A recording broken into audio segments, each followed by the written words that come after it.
Hello and welcome, ladies and gentlemen, to a new edition of the Daily Debate. In tonight's show, we're going to be tackling a very important sector, the tourism sector, which is one of the main cornerstones of the Egyptian economy, a main source of the national income and foreign currency. We are starting the winter season here, which is a high time for this very vital sector. We're going to be taking a look at the main precautionary measures and the governmental efforts taken to boost such an important sector. But before we do that, let's check out some of the stories making the news today. And we start by President Abdel Fattah al-Sisi, who held a phone call with Kuwaiti Crown Prince Sheikh Ismaiel Al-Ahmad Al-Jaber Al-Sabah to congratulate him as he was chosen as the new Crown Prince. Now, President al-Sisi also wished the Kuwaiti people progress, stability and prosperity under the leadership of Emir Nawaf Al-Ahmad Al-Jaber Al-Sabah. The Kuwaiti Crown Prince thanked President al-Sisi for congratulating him, stressing on the deep and strong bilateral relations between Egypt and Kuwait and his keenness to boost these relations in various fields.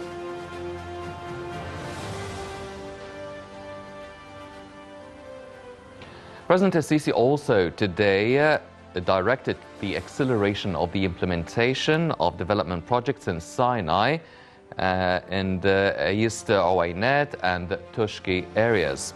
Now, this came during his meeting with Prime Minister Dr. Mustafa Madbouli, Minister of Housing Dr. Asim Al-Ghazzar, as well as the Deputy Head of the Project Sector at the Armed Forces National Service Authority. During the meeting, the President ordered the integration of work among concerned sectors with the aim of achieving the strategic goal of increasing the urban communities and agricultural land and creating new job opportunities in these areas. Presidential spokesman Ambassador Bassam Radi said that during the meeting, the President followed up on the implementation of the development projects in Sinai, East Owainet and Tushki areas. The President discussed the efforts to provide the infrastructure needed for those mega projects. In addition, the President reviewed progress in regional power link projects as well as social housing and agricultural products.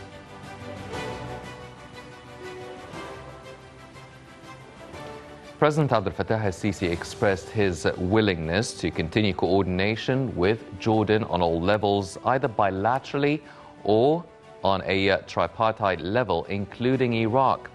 Al-Sisi was speaking during a meeting with Jordan's Foreign Minister Ayman al-Safadi in Cairo, which was attended by Foreign Minister Sameh Shukri. Al-Sisi said coordination with Jordan is becoming especially important before growing challenges in the region, given the historical and brotherly ties between Egypt and Jordan. Presidential spokesperson Bassam Radi said the talks with al-Safadi discussed means of boosting bilateral ties and the latest developments in the region.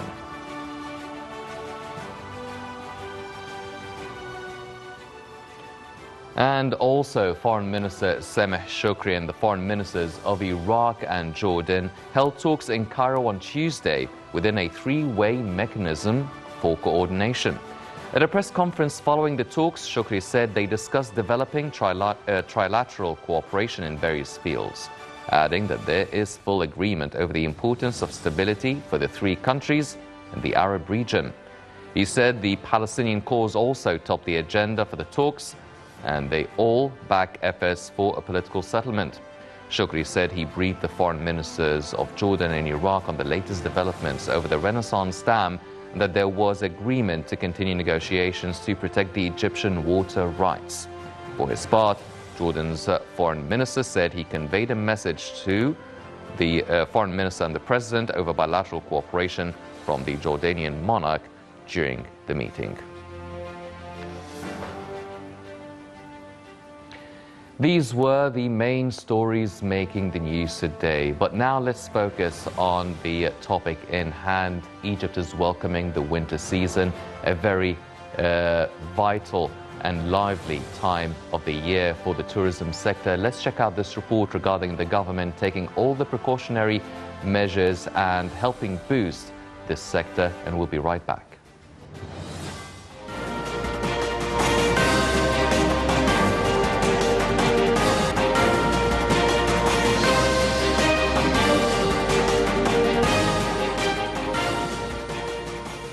Amid coronavirus, Egypt has carefully resumed the tourism movement in accordance with a comprehensive strategy which guarantees adopting precautionary measures that aim to achieve a balance between the return of tourism and ensuring the safety of tourists and workers in the sector.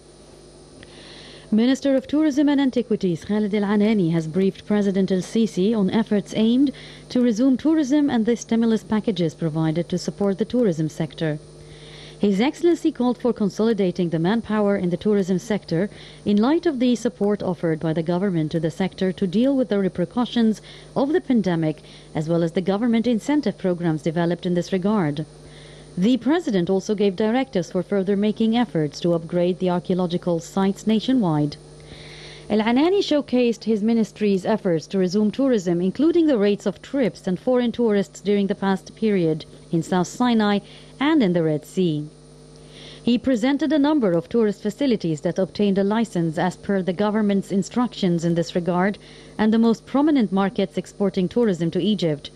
Meanwhile, the minister reviewed the latest developments in the ministry's activities and the inauguration of many museums nationwide, such as the Royal Chariot Museum, Sharm el-Sheikh Museum, and the National Museum of the Egyptian Civilization in Ain el-Sira.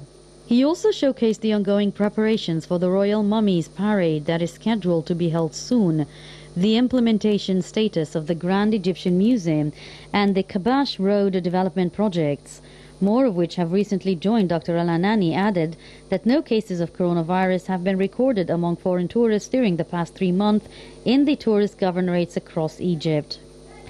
Egypt has called for hosting an international conference under the auspices of the United Nations World Tourism Organization to tackle future of the crucial tourism sector after the end of the coronavirus crisis. Welcome back, ladies and gentlemen, starting our conversation with my very distinguished guest, Mrs. Nagham Ismaiel, the Regional Director of Sales and Marketing of a chain of hotels. Mrs. Ismaiel, thank you very much for joining us. Thank you for inviting me. Mrs. Ismaiel, now when we talk about the tourism sector, you've been a guest here many times, and you spoke about the challenges and the obstacles that are needed to overcome and the things we could do to really help flourish and strengthen this sector. And then the COVID-19 comes along, another blow for this sector, not just in Egypt but the whole world. And then we started loosening the measures, the restrictions, 25% capacity, then 50% capacity, and now we're talking about a second wave of the coronavirus. Now, what are the main precautions, or what's being added now that is new that would help really ensure the sustainability of the performance of this sector? Well, thank you for inviting me again. Happy to be with you again after all this time. To start with, of course, the measures has been implemented since the very beginning. We were one of the starting countries to get prepared for the COVID and the precautions and so on. We followed all the instruction of the World Health Organization. There has not been any new instruction added as per the Health Organization, except keeping the actual measures and maintaining it with the same rules, with the same sequence and so on, sanitization, washing hands, keeping the mask always, keeping the distance, ensuring that you are cleaning everything, making sure that nobody who's having any symptoms would be close to you. Nothing has been added to that. But the most important thing that the country is now stressing on is the tests, the PCR test. Adding the PCR test in the airport is a very important and vital one.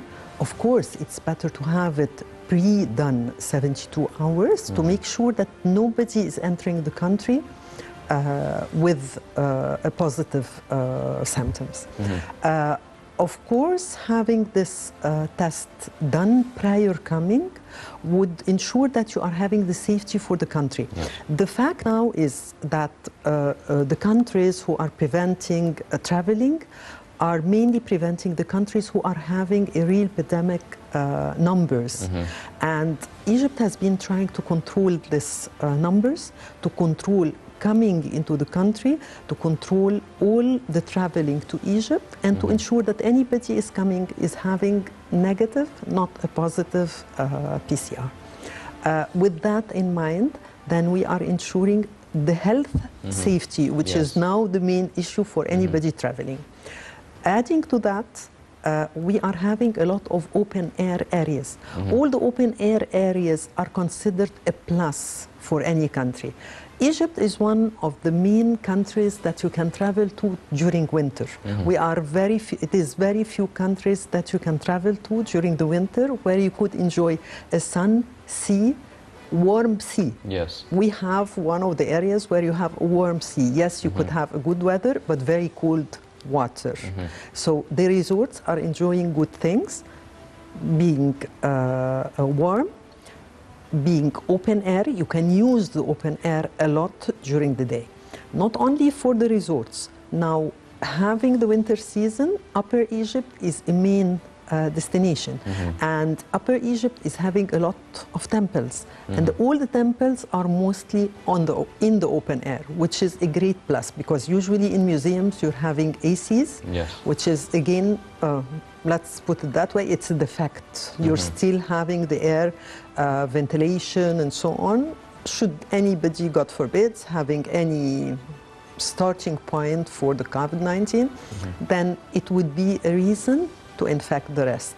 Now, having the museums open air with the good weather, with the sun is the main killing for any virus, any bacteria, anything. So this is again a plus. So keeping the open museums, I would say, the open air museums, and keeping it in a certain way, keeping numbers and so on, is another thing that adds a plus to Egypt when you travel during winter. These are the main things that we are keen to do. The PCR prior coming, 72 hours, and while going out, you have to ensure as well that you're having the PCR so that no negative effect, no virus is being transferred from a place to another. So these are the main ones. Yes, well, we'll talk more about these precautions, and we're going to talk more about Upper Egypt and the sites as well. But let's take a few steps back to after the lockdown, when hotels started opening up, 25%. No flights, no international flights were allowed yet up until the 1st of July, and then the international flights resumed, and then turned into 50%, increased the capacity by another quarter to 50%. How was the hotel business at the time? Was it still really dependent on the domestic tourists? When the international flights resumed, was there a big influx all of a sudden of international tourists, or was it a gradual increase? How was it like up until the recent second wave and some countries imposing lockdowns? Actually, it was not a real tourism boom or work. It was like you're doing a trial. The first steps, you are doing trials for the hotels. They're resuming business after a real lockdown. Closing for some time is a major issue for hotels. In order to start again the whole cycle from scratch is a lot. Getting back the employees to resume their work the same way. Not only the same way, you're implementing new things that they haven't been used to. You have to make sure that you're wearing the mask, you take the temperature, you wash your hand, you throw any pen that has been used, or you put it and clean it and so on. So it was not an easy one. The training was a lot. So, and the flow was not that high. You did not have a lot of foreign travelers, even when resuming the flights, because we are having good capacities in certain areas. We have only resumed 3 cities until beginning of the winter. With that, we were still stepping as if we're starting to walk again.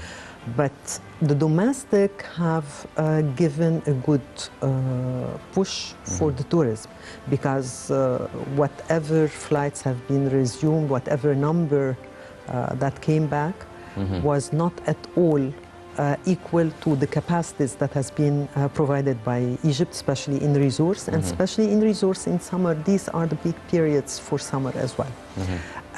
Because we have our winter season where we have more foreigners, and we have the summer where we have domestic and some foreign countries that comes only during summer. So it was just, you know, you're starting the train to go, but it was not a real trip. We're still moving slowly, testing, ensuring to add things one by one. Not all the hotels have opened, mind you, because you have to have the certification from the Ministry of Tourism, Ministry of Health. So unless you're having it, you wouldn't be certified to reopen. And there is a lot of inspections happening so that you make sure that you continue implementing all the measures in order to ensure not to have any infection. So all these things have made it difficult to have a real move. Mind you that a lot of the countries had a second wave, I mean worldwide. Even the ones who resumed traveling, they came back backwards because of the second wave. The second wave made them relock again, and let's put it that way, half stopping the traveling, stand still again in some areas. They don't want the infection to go further, but it does not mean that they stopped completely. Some have stopped, some have resumed. Putting the PCR in Egypt have made other countries to stop, who were taking it reluctantly, that we can go and come back without any PCR. So some have taken it negatively. No, we will not resume. But the safety of the country, the health safety of the country was more important. And in order to be internationally certified in general, you have to implement the international measures. You can't go by your own measures. So unless you put the PCR, then there is no trust in the health case and safety for the tourists. So it's not still the whole flow of the business that's coming. We're having very minor % of the business. This is not only in Egypt, by the way. This is worldwide. There is great losses. When we were taking these baby steps, as you've mentioned, now you're the regional director and you're in touch with the different subsequent branches of the hotels in different countries. Were they also taking the baby steps? How was our performance compared to their performance in other countries? Well, there is countries that has been performing well because they have internal business, like India. India is having a lot of travel from within, but not from outside. Yes, they do have, of course, tourism from outside, but what helped them to pick up is the traveling from within, like us, domestic part. There is other countries where you prevent the in and out. You have certain measures, like if you travel, you come back and you get locked for 14 days, irrelevant, positive or negative, nothing is happening. You get locked for 14 days. Why? Because they care for the safety of the country in general, so they don't want any mix between the people who have been traveling and the ones inside, so they prevent it. So a lot of people have been discouraged by this measure to travel. On the other hand, from within Europe, they have been encouraging traveling and discouraging traveling internationally. Why? Again, for safety, for currency, for economy. So it's like helping each other to return their economy and get back to their numbers and spending power, while they're discouraging to go outside Europe. So they want the money from within. So it's an economic step internally that they implemented in order to make sure that they're discouraging a bit traveling long hauls or outside the continent. So again, some have been doing good, some have been getting a second wave, so they got back again. So it's all over the world, I would say, having the same difficulties, same measures getting up and down. Yes. It's not really working as was expected for the last quarter, that it will go up. Why? Because of the second wave and because of the measures that are happening now in order to discourage traveling, not for the tourism part, for the economy and for spreading of the COVID-19. Yes. Mrs. Ismaiel, now the government understands that the hotel business and the tourism sector is definitely suffering, probably one of the hardest hit sectors within the Egyptian economy. They've done a lot of efforts trying to maintain the sector, keep it sustainable, keeping it alive. The Egyptian Central Bank gave about a $3 billion, $3 billion in loans to support it, with only a 5% sort of interest for the cruise ships, hotels, everything. How much was this helpful alongside the domestic tourism that has been really the most consistent one within the ups and downs of the pandemic? Well, of course, this is a very good steps taken, trying to keep the whole industry in place, not to lose it. We have lost a lot of professional teams and workers during 2010 and during other happenings. But during this time, it's happening everywhere. So they're trying to maintain the professional teams to stay in their work. Of course, they have been tremendously affected, as you said, and negatively affected, almost to zero income and so on.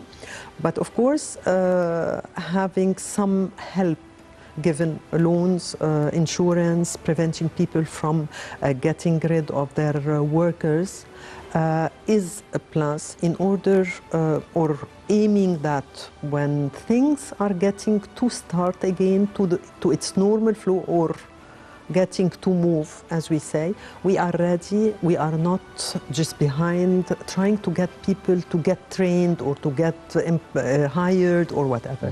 So they're trying to keep the whole industry in its place, though, of course, you have difficulties to keep them, but still it's the measure. You're keeping the insurance, you're keeping the employees, you're keeping everything as is. The slow move of the local market is making it a bit better, of course. You're getting certain cash in order to be able to continue. You're still having difficulties with the difficulties from the side of the tourism field, paying electricities, which they have postponed, paying taxes, paying insurance, and so on. Still, it helps, though they are the worst to be affected at the same time. Yes. Well, we're also, whenever I had guests here who were working in the tourism industry, and we've been asking them for a few months now, they always said, well, yes, it's definitely being hit hard now, but we're not still getting any cancellations for the final quarter of the year, which the trips and the conferences and the travels slated for October, November and Christmas time. Now, with the emergence of a second wave in many countries, is that still the case? Are they still reluctant whether they should cancel it or not? What is being done in this regard? It's a mix of everything, actually. From our side in Egypt, we were just talking about, again, another festival happening in Guna. So this is a bit of a message saying we are still safe in certain areas. If you would like to join us and share with us the festivities of this festival. So we are ready for that. We have taken the measures. You still can come. There is flights, and there is a lot of countries who are now resuming flights. France is resuming, Swiss is resuming, Ukraine. There is a number of countries that are resuming and getting positive feedback. So if we say that everybody is coming, we cannot say so because of the flights. So some of them are not having the flights. Some of them are having the second wave, as just mentioned. So they're having a must guarantee, or when they come back, they must be locked down for 14 days, irrelevant to anything, which is an obstacle. Yes. Though still some of the bookings are happening. When you have the flight, when you have things in place. Conferences still, some are keeping it to the last moment, whether to cancel or not to cancel. And that's why I'm saying it's still a mix of everything. You might have something happening, and sometimes you might have it cancelled to the last moment due to the circumstances. Maybe when you have a big conference, majority of the attendees are not having flights. Majority are not able to travel because of restrictions, whatever reasons. So sometimes, or in, I would say, a lot of cases, you're having the cancellation to the last moment because nothing is confirmed or settled up till now within the whole world. Yes. So that's why you're still not confident of what's happening tomorrow with what we are facing right now. Yes. Well, with these unprecedented circumstances that started this year with the pandemic, Egypt is still bracing itself for a strong comeback in the international flights. As Mrs. Ismaiel mentioned, still international flights are resuming. Still many countries are sending their flights to Egypt. So let's check out this report and we'll be right back.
As the winter season approaches, Egypt is gearing up to activate the tourism sector, which is highly suffering amid the coronavirus pandemic.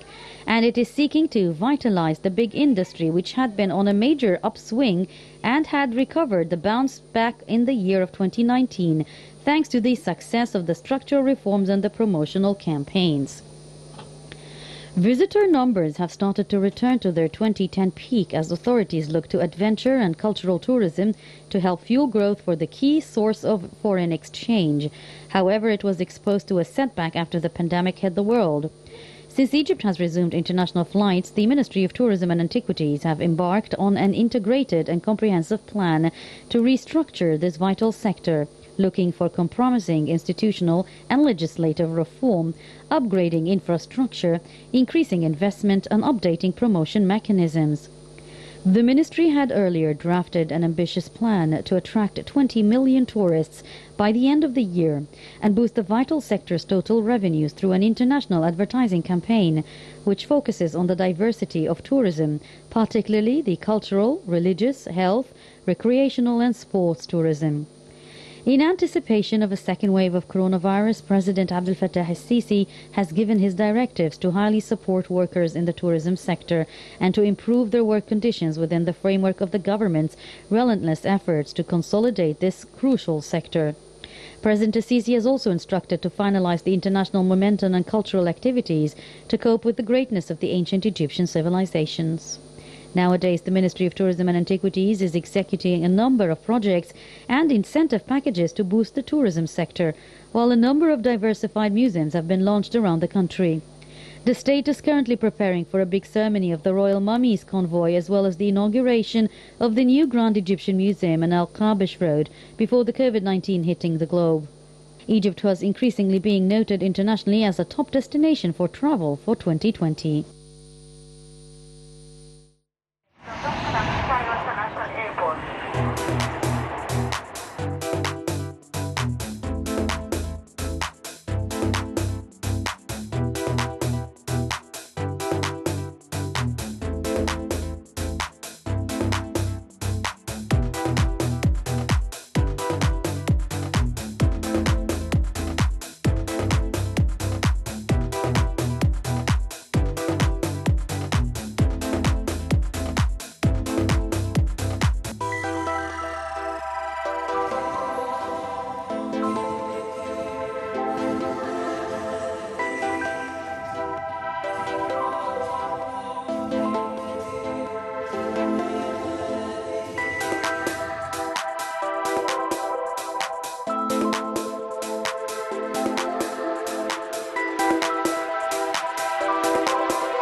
Welcome back, ladies and gentlemen, continuing our discussion with Mrs. Ismaiel. Now,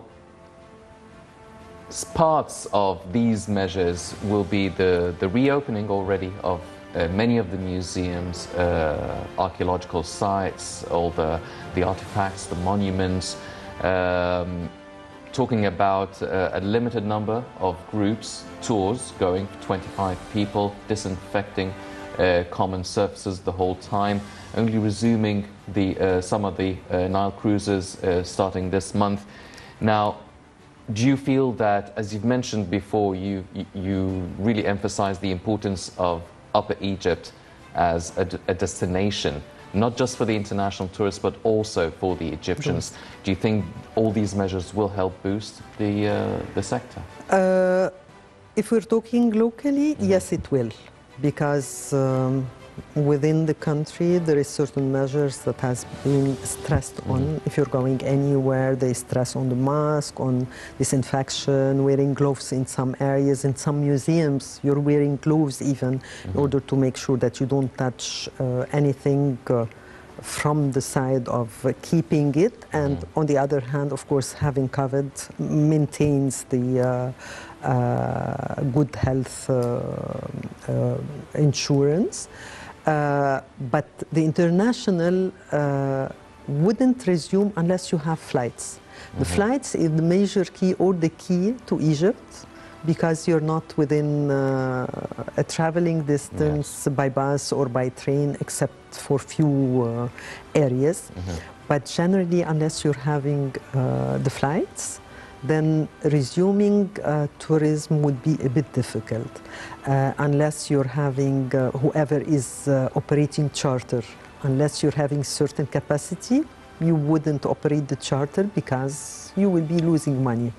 So with the second wave actually nobody can really predict or say for sure, yes, there is business coming. Yes, there is flights that has been resumed for certain countries, but capacities are still not up to what should be, and the numbers are still low.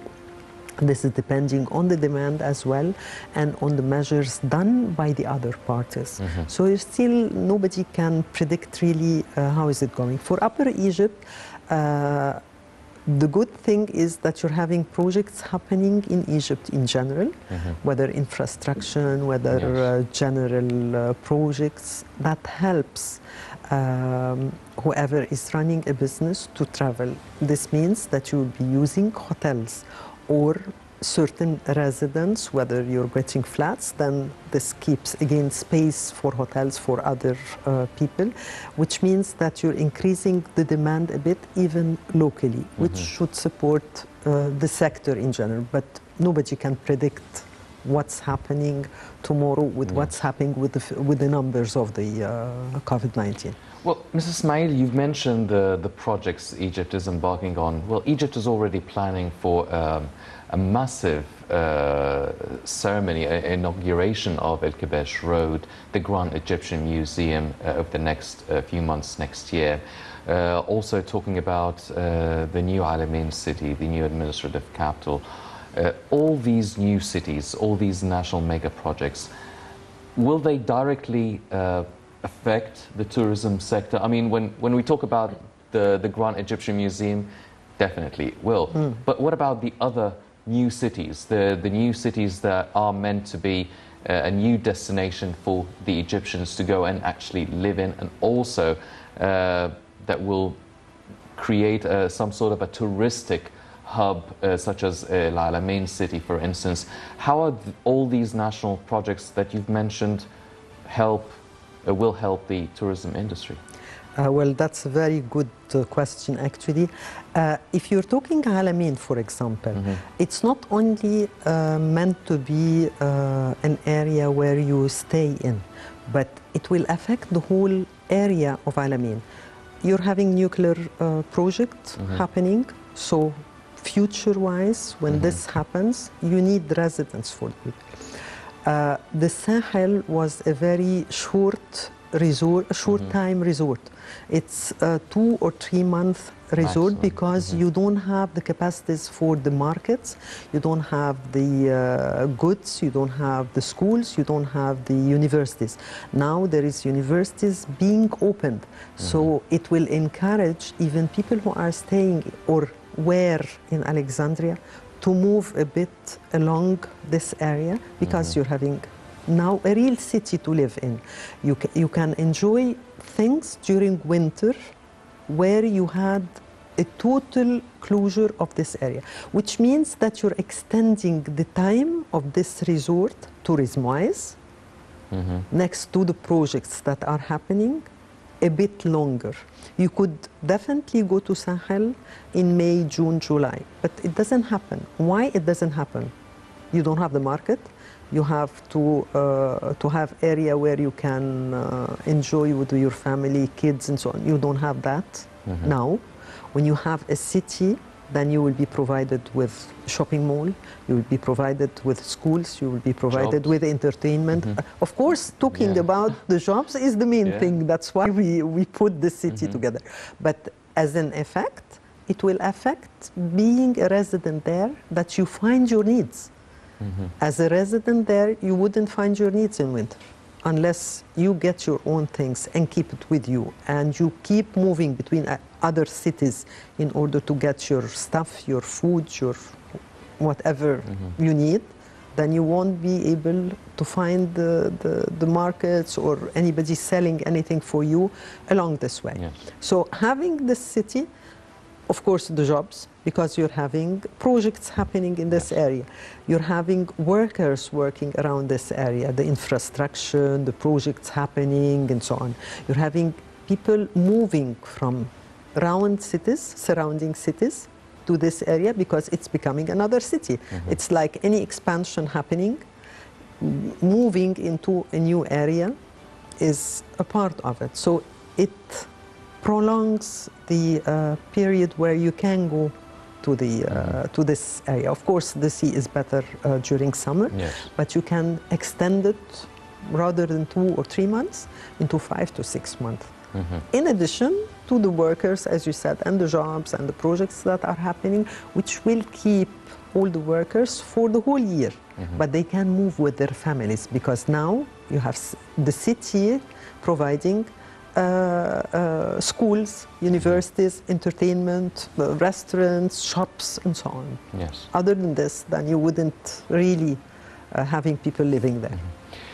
Mrs. Ismail, now you're the regional director for sales and marketing, so you had probably quite an impossible job to actually try and sell and market your product, your service to customers who by law at some point were not able to leave their own houses or travel, and being under a lockdown and curfews. And when it's a bit open, it's only the domestic one. You can't really attract the international tourists because they have their own lockdowns and they can't travel. What was your main challenges trying to sell a product to people who potentially were unable, even if they wanted to travel and purchase your service and your product? What was the main thing, the main challenges, and what do you feel is the future strategy within these few months? That's a very good technical question, actually. Well, the main difficulties is the economy. As you said, people were not supported in certain areas, money-wise. Some fields, of course, has not been tremendously affected. Everybody has been affected, but to a certain extent. So this is one. There is the fear of traveling in general. There is a lot of people, if you put number of people, 10% will be the precautions is not to travel. Another 10% would say, yes, we can travel, but in our own homes, if I own something. Another 10% would, until you reach the percentage, that would go into a hotel and feel comfortable with the certain precautions taken by the company itself or by the hotel itself, and they would travel. So the fear of traveling as well because of the measures. You would have as well families when they have children or health conditions or certain things that makes you unconfident to travel in general, like elder people who are preferred not to travel or to keep a distance or whatever. So you're having certain challenges, but the main thing is the safety and health, safety and economy. In order to approach that, you have to take different measures. It's either you make things attractive by offering things that are affordable without getting to touch your not to touch your revenues, but I mean not to cut your revenues totally, but you try to keep yourself living. You can approach firms where the firms can provide for the employee, or the major companies that can provide for the employee a certain payment in order to guarantee for them that they have a certain vacation. Of course, if you look into the strategies in general, you would find that instead of the traveling in general, instead of traveling for 2 weeks as an average worldwide, this has been shortened into 3 to 5 days at a maximum, and some have been reduced to 1. So with that, you can try to push a bit that you are having certain pattern of traveling, but you can't have a real consistent traveling. But these are the things that you can do right now. Assurance that you are in good hands. You're being provided with all the measures that can keep you in good health, you and the family, and if you're having elder people. Economy-wise, whether it's a special packages specially tailored Yes. during this period, or being approached by firms in order to provide for the employees a support economy-wise, money-wise, in order to have them having certain vacations. Yes. Well, ladies and gentlemen, as you've heard from Mrs. Ismaiel, people working within the industry still having their strategies, still having their plans, because they need to find a way to keep this integral sector up and running, even though the whole world might be going through a second wave. And we've seen the efforts and the measures taken by the government to ensure the safety of the workers and the customers of such a sector. Unfortunately, that's all the time we have for this edition of the Daily Debate. But before we go, I'd like to thank my very distinguished guest, Mrs. Nagham Ismaiel, the Regional Director of Sales and Marketing of a chain of hotels. Always a pleasure having you, Mrs. Ismaiel. It's my pleasure as well. Thank you very much. Thank you. Ladies and gentlemen, please stay tuned for more coming up on Night International. I'm Hani Saif. Thank you for joining us.